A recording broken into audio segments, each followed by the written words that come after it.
पायल डब्बी में अच्छी नहीं लगती, पाँव में अच्छी लगती है। बिछुड़ी पाँव में अच्छी लगती है, डब्बी में अच्छी नहीं लगती। हार डब्बी में अच्छा नहीं लगता, गले में अच्छा लगता है। अंगूठी डब्बी में अच्छी नहीं लगती, हाथ में अच्छी लगती है। मनुष्य चौराहे पर नहीं, मदिरा की दुकान पर नहीं, शराब की दुकान पर नहीं, जुए के अड्डे पर नहीं, मनुष्य भगवान के मंदिर में और शिव महापुराण के अंदर बैठेगा तो अच्छा लगता है। या तो वह अपना कर्म करे, या तो वो अपना कर्म करे, दुकान पर बैठे, अपनी नौकरी करे, अपनी सर्विस करे, अपना बिजनेस करे, अपना कार्य करे, वहां अच्छा लगेगा। परंतु जो मनुष्य फालतू बैठा रहे, पान की दुकान पर खड़ा हो गया, कहीं किसी की दुकान पर खड़ा हो गया, कहीं चौराहे पर खड़ा हो गया, कहीं कहीं खड़ा हो गया, अपना समय व्यर्थ ना कमाइए। दुनिया में सबसे कीमती चीज है, जितना सोना महंगा नहीं, जितना हीरा महंगा नहीं, जितना धन महंगा नहीं, जितनी संपदाएं महंगी नहीं, जितनी प्रॉपर्टी महंगी नहीं, जितना तुम्हारा जीवन का सारा आभूषण महंगा नहीं, उससे ज्यादा कीमती है तुम्हारा समय। उसको व्यर्थ मत गवा देना, ये वापिस आने वाला नहीं है। सोना वापिस आ जाएगा, चांदी वापिस आ जाएगी, प्रॉपर्टी वापिस आ जाएगी, प्लाट वापिस आ जाएगा, कपड़ा वापिस आ जाएगा, जेवर सारे वापिस आ जाएंगे, पर गया हुआ समय वापिस नहीं आएगा। इस समय की कीमत को समझो, और जिसने इस समय की कीमत को समझ लिया, मेहनत करो, अच्छा कर्म करो, अच्छी एजुकेशन के लिए आगे बढ़ो, खूब दिल लगाकर पढ़ाई करो, जितना बन सकता है अपनी कैपेसिटी से ज्यादा अध्ययन करो, जितना पढ़ सकते हो उतना पढ़ो, जितनी लगन से काम कर सकते हो उतनी लगन से काम करो, जितने इंटरव्यू दे सकते हो ज्यादा से ज्यादा इंटरव्यू दो, जितने कंपटीशन एग्जाम में बैठ सकते हो उतने एग्जाम में बैठो। आगे मेरे भोलेनाथ की मर्जी कि तुम्हें मंजिल तक पहुंचाएगा। आप अपने समय की कीमत ही ना जानो। मेरे पास में सोने की अंगूठी है 10,000 की, 20,000 की, ये कीमत वाली हो सकती है, ये बाद में फिर मिल जाएगी, पर जो समय निकल गया, जो समय चले गया, वो वापिस नहीं आएगा। आज कथा का कितना दिन हो गया? जम के बोलो जरा। 5 दिन। कितने दिन बचे? 2। कल का दिन हो जाएगा, परसों का दिन हो जाएगा, 2 दिन की कथा और रहेगी। तुम तुम्हारे घर, हम हमारे घर, भगवान की भक्ति में तुम भी डूबो, भगवान की भक्ति में हम भी डूबे। जो रह गए, जो रह गए वो बाद में पछताएंगे, हम तो हमारी दुकान से फुर्सत नहीं मिली इसलिए हम कथा में नहीं जा पाए, हमारे पास में समय नहीं मिला, हम कथा में नहीं पहुंच पाए। अरे शिव महापुराण की कथा कथी, अगर दिन में भी शिव महापुराण की कथा में नहीं जा सकते तो ये शंकर के भक्त रात में भी सत्संग करते हैं। 2 मिनट मिलकर इनके साथ में सत्संग कर सकते हो, भजन कर सकते हो। ये तो गंडई का कुंभ का मेला है। यहां पर ये कुंभ का मेला पूरा हो जाएगा 30 जून से 6 जुलाई तक विदिशा में प्रारंभ हो जाएगा, गिरधर कॉलोनी में 1 बजे से 4 बजे तक वहां चालू हो जाएगा। ये तो कुंभ का मेला। हम उज्जैन, हम प्रयागराज, हम हरिद्वार, हम नासिक कुंभ के मेले में नहीं पहुंच पाते तो मेरा भोलेनाथ खुद चलकर आकर 7 दिन का कुंभ का मेला लगाकर आप लोगों को शिव भक्ति का आनंद दे जाता है। ये तो शिव भक्ति का एक आनंद पट है। अपने समय की कीमत को पहचानो, अपने समय। ये गया फिर वापिस नहीं आने वाला। और ऐसी सुभाना आए ना ऐसी सुभाना आए ना ऐसी जिस दिन जुबां पे मेरी, जिस दिन जुबां पे मेरी आए ना शिव का नाम, ऐसी सुभाना आए ना ऐसी। रहनू एक कंकर को हाथ में रखकर उसकी पूजन कर लेता और समझ जाता कि ये मेरा ओघड़दानी, मेरा शंभू, मेरा त्रिकालदर्शी। इतना विचित्र संसार है। कोई भगवान को मंदिर में ढूंढ रहा है, कोई भगवान को तीर्थ में ढूंढ रहा है, कोई भगवान को वैकुंठ में ढूंढने का प्रयास कर रहा है। और शिव महापुराण की कथा कहती है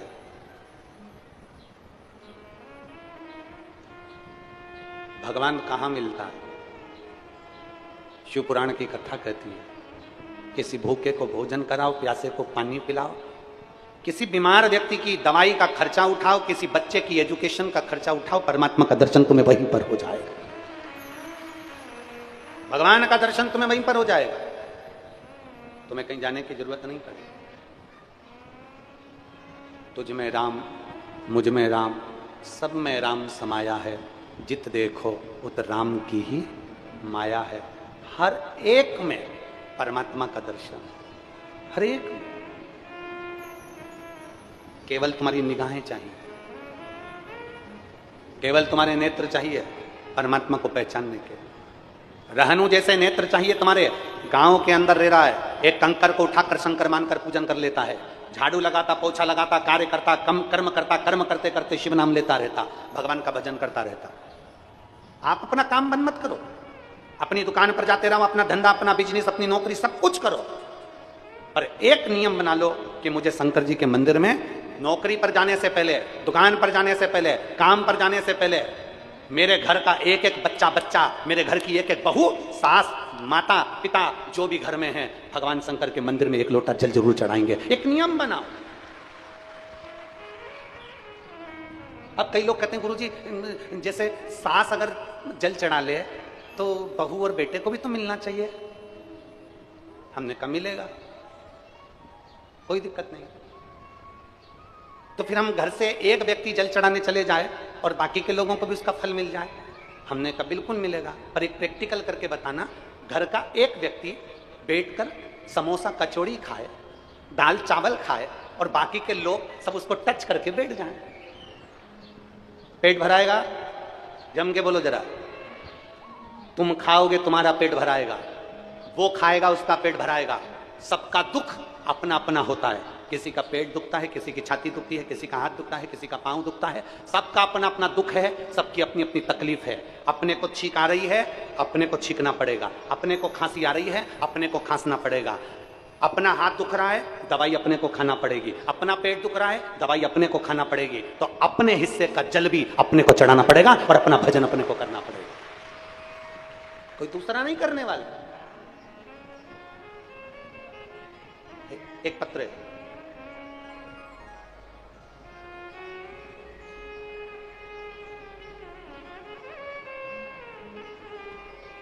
एक बात है, छत्तीसगढ़ वालों के हाथ में भगवान ने हुनर तो बहुत दिया है। कितना सुंदर डिजाइन बनाया है। बहुत बहुत साधु का आपको, बहुत सुंदर। सबले बढ़िया छत्तीसगढ़िया।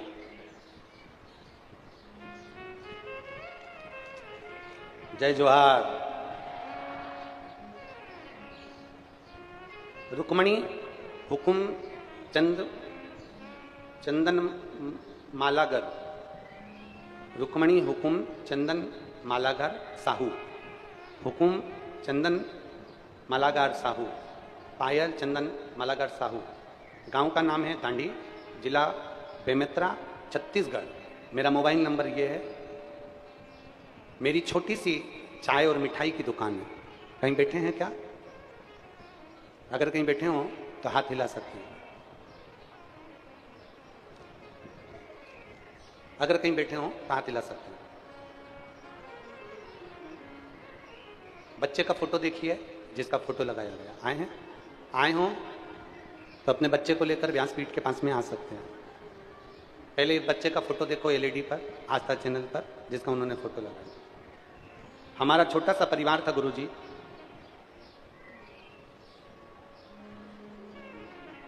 मेरा एक बेटा 13 साल का, जिसका मैंने फोटो लगाया।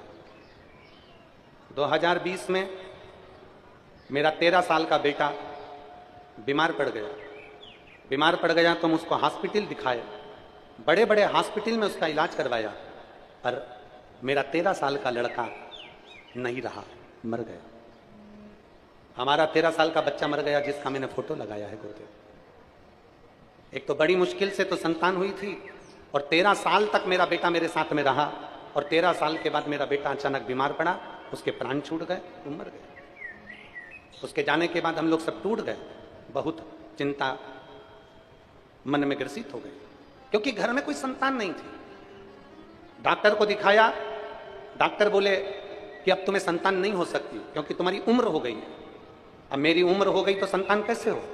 फिर हमने आईवीएफ करवाने का सोचा, और आईवीएफ करवाया तो भी संतान का सुख नहीं हुआ।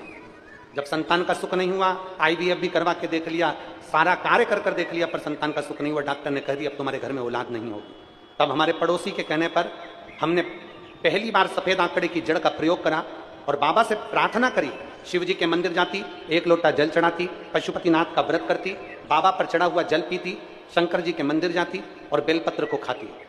नंदी के पास बैठकर तुमरुका जी का नाम लेकर तुमरुकेश्वर महादेव का जाप करती। बाबा देवादिदेव महादेव ने ऐसी कृपा करी, डॉक्टर ने कहा था तुम्हारी उम्र हो गई है, संतान नहीं होगी, तुम्हारे घर औलाद नहीं हो सकती, IVF भी फेल हो गया। और मेरे देवादिदेव महादेव ने शंकर जी पे चढ़े हुए जल से, बेलपत्र से 2023 में मेरे घर में संतान की प्राप्ति हो गई। मैं बाबा को धन्यवाद देने के लिए। जो 13 साल का बेटा मर गया और संतान का सुख आगे नहीं, संतान का सुख नहीं, चले गए।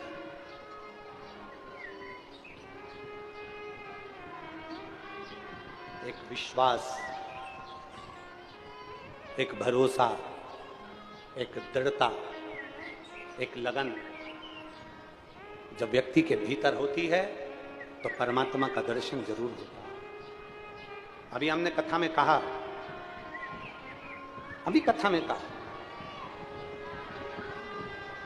अपना कर्म मत छोड़ो, अपने कर्म को करते रहो, और जितना जितना कर्म करते रहोगे उतना उतना परमात्मा के नजदीक जाते चले जाओ। कर्म नहीं छोड़ना, भगवान का दरवाजा नहीं छोड़ना, भगवान की चौखट नहीं छोड़ना। और प्रभु तेरा साथ ना छूटे रे, प्रभु तेरा साथ ना छूटे रे, छूट जाए संसार, प्रभु तेरा द्वार ना छूटे, प्रभु तेरा साथ ना छूटे, ओ भोले तेरा साथ ना छूटे रे, छूट जाए संसार, प्रभु तेरा साथ ना छूटे। भगवान से प्रार्थना करते रहो, अपना कर्म करते करते, अपने कर्म के अनुकूल चलते चलते भगवान की विरल भक्ति को प्राप्त करते रहो। रहनु भगत भगवान शिव की विरल भक्ति को धारण करता है। रहनु भगत एक कंकर को उठाकर उसका स्मरण करता है। रहनु भगत भगवान शिव की भक्ति, आवाज गूंज रही है, उसको थोड़ा कंट्रोल करिए। रहनु भगत भगवान शिव की अविरल भक्ति में डूबा रहता है। रहनु भगत भगवान शंकर की अविरल भक्ति में दिन रात लगा रहता है। शिव नाम में भगवान की अविरल भक्ति में चारों तरफ डूबा हुआ। ये मानव का जो शरीर मिला है, परीक्षा देते रहना है, आगे बढ़ते रहना। अपनी मेहनत में कमी नहीं लाना, अपने संघर्ष में कमी नहीं लाना, अपने कर्म में कमी नहीं लाना, बढ़ते। शिव महापुराण की कथा कहती है, भगवान शंकर और पार्वती जी ने, शिव जी ने तो बना लिया एक संत का वेश, पार्वती जी उनकी सेविका बन गई, नंदी उनके सेवक बन गए, और भगवान भोलेनाथ जिस गांव में रहनु भगत रहता था, उसी गांव में शंकर पार्वती जी संत का वेश धरकर पहुंच गए। और संत का वेश धरकर पहुंचे, उन्होंने एक सुंदर सी झोपड़ी बना ली, कुटिया बना ली, और उस कुटिया में शंकर पार्वती नंदी सब रहने लगे। अब देखिए, अभी आपको कथा में कहा था, एक प्लाट, आधा प्लाट चले गया रोड में, बचा आधा, आधे के ऊपर से जा रही है हाई टेंशन लाइन, मतलब ये प्लाट को बेचना है, इस पे बिल्डिंग नहीं बन सकती, दूसरे प्लाट की ओर जाओ। शिव महापुराण की कथा भी अब ये वही मंजिल तक पहुंच रही है।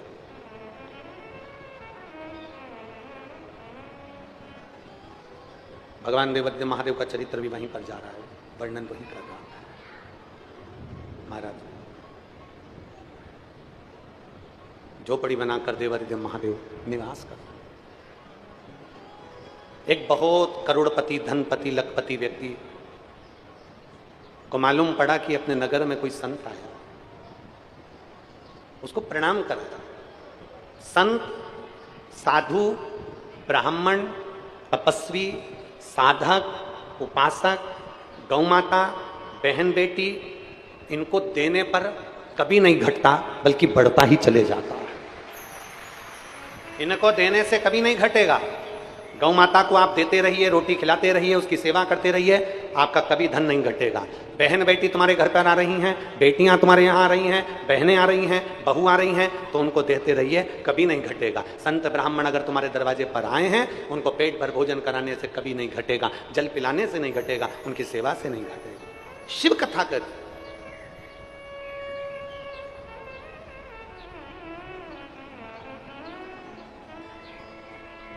नगर के सेठ, करोड़पति लखपति नगर का सेठ आया, भगवान देवादित्य महादेव से प्रार्थना करी, भगवान शंकर के पास में पहुंच गए। उसको नहीं मालूम कि शिव जी है, उसको तो मालूम है कि संत आए, गांव में संत आए, नगर में संत आए। उसने हाथ जोड़कर प्रार्थना करी, बाबा जी आप हमारे यहां भोजन करने पधारो, आप हमारे यहां भोजन करने के लिए।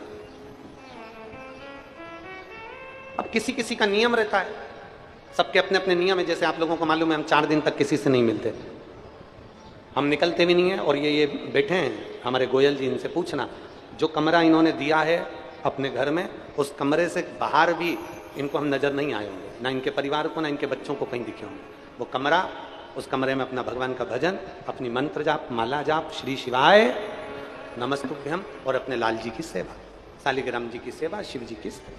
हम कमरे से बाहर नहीं निकलते, कथा करने के लिए आएंगे तब कमरे से बाहर निकलते हैं और वापिस कमरे के अंदर पहुंच जाते। भगवान का भजन जितना हो सके। 4 दिन तक हम किसी से नहीं मिलते, बातचीत नहीं। 5वें दिन से हम, आज 5वां दिन था, तो बाबा भोलेनाथ जी के मंदिर भी पहुंचे, दर्शन भी किया, मिलना भी हुआ। ऐसा नहीं कि नहीं मिलते, 5वें दिन से हम मिलते, मिलना होता है।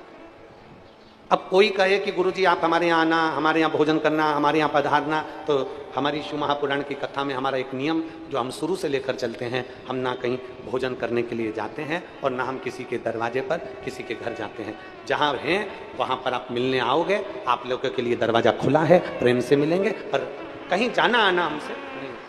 शंकर जी का मंदिर हो, माता रानी का मंदिर हो, भगवान का मंदिर हो, कृष्ण का मंदिर हो, राम का मंदिर हो, देवी देवता का मंदिर हो, और कोई हमें निमंत्रण दे कि वो मंदिर प्राचीन है, बहुत पुराना है, आप आओ दर्शन करने के लिए, हम आ जाएंगे, और बाकी के किसी के द्वार, किसी के घर नहीं।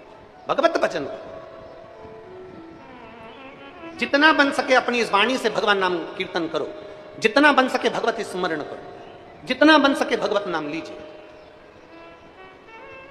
और पूरी छत्तीसगढ़, पूरे महाराष्ट्र, पूरा गुजरात, राजस्थान, पंजाब, हरियाणा, तुम जहां चाहो वहां जाकर पूछ सकते हो कि गुरुजी 4 दिन तक किसी से मिलते हैं, कहीं जाते हैं, कहीं आते हैं, सब मना कर देंगे, कहीं नहीं। केवल भजन करो, कीर्तन करो, मंत्र जाप करो, नाम जाप करो, और श्री शिवाय नमस्तुभ्यम जपते रहो। और हम आपसे भी कहेंगे, व्यर्थ की चर्चा ना करते हुए, फालतू की बातों को ना बोलते हुए, व्यर्थ अपने मुख, इस भगवान ने कितनी कीमती चीज दी है, हमारा मुख, उसमें ये जिह्वा, इस जिह्वा से व्यर्थ की चर्चा ना करते हुए बन सके तो भगवान के नाम को लिया करो, उसमें जो सुख है वो दुनिया में कहीं नहीं। परमात्मा के नाम में जो सुख है वो दुनिया में कहीं नहीं।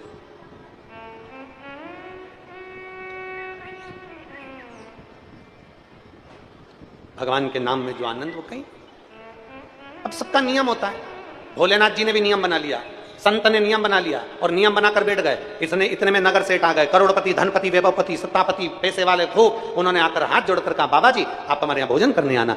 भगवान शंकर जो संत के वेश में थे, उन्होंने कह दिया, मैं लखपति के घर में भोजन करता हूं, क्या तुम लखपति हो? मैं लखपति के घर में भोजन करता हूं, मैं करोड़पति के घर में भोजन करता हूं, क्या तुम करोड़पति हो?